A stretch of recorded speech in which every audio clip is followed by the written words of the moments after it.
We all know the important role a good teacher plays in the learning of a student, and this is why we often discuss the qualities which really define a good teacher. And when I think about it, there are many qualities which really come to foray.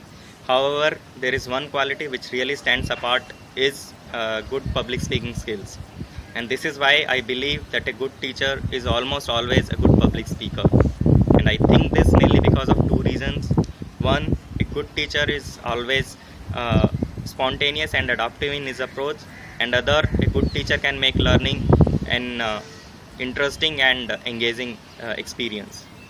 So let's now have a look at why a teacher needs to be spontaneous and adaptive in his approach. By spontaneous, I mean being natural. A professor, when explaining a concept, should sound natural and in that moment rather than sounding bookish. This makes students to easily get connected with him and easily follow along. And it also gets reflected in the positive body language of both the teacher and the student. And if this doesn't happen, the situation can be epitomized in the by a popular saying which goes like that: a classroom is a place where information from the notes of teacher gets transferred to the notes of student without actually passing through the minds of either, and we don't want that situation to happen. Apart from that, a teacher also needs to be adaptive in his approach. A good teacher always has flexibility in his teaching. He doesn't have a preconceived notion of the way he's going to approach this teaching. And I can give an example to concrete this point. I would like to give an example of my single variable class of single variable calculus, where professor explains the concept of derivative by defining it in the form of limits. And I, along with many students, were really perplexed looking at the definition, because we had a notion about derivative being a slope of a curve, and professor could get that from our faces, and he immediately went on the elaboration of this point, and he explained, he generalized derivative in a more general term by saying that derivative can also be thought of as a rate of change of an output with respect to the rate of change of input.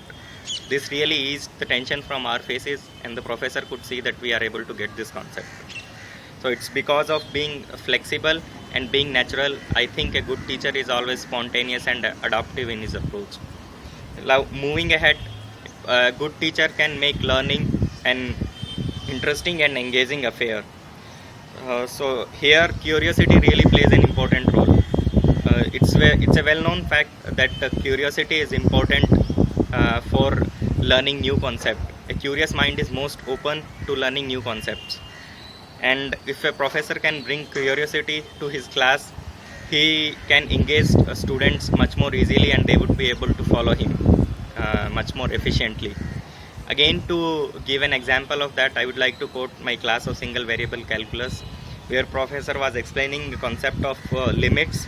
And before actually getting into the concept, he started explaining, giving a brief overview about the application of limits in a larger picture, how limits are going to be helpful in defining derivatives, and many more practical applications of limits and derivatives. Then he actually went on to explain the concept of limits, and at the end of the lecture, he gave an example where actually the limit of a particular function doesn't exist. And he asked students to think about the implications of this situation. By doing so, he was actually giving preview of his next lecture, and he was creating the right kind of a mindset for the next class. And in the end, a good teacher always emphasizes on being engaging in the class. By that, actually he means is a professor talks about having a dialogue and having an interactive session rather than having a monologue. So by being interactive, actually he can bring in interest of the students, and actually he can be more engaging. And also by doing that, he can be constantly getting feedback from the students whether they are able to follow him or not. So to conclude, a good teacher is spontaneous and adaptive in his approach, and a good teacher can make learning an interesting and engaging experience. It's because of these two qualities which actually epitomize or actually emphasize the qualities of a good public speaker, I would like to conclude that a good teacher is almost always a good public speaker.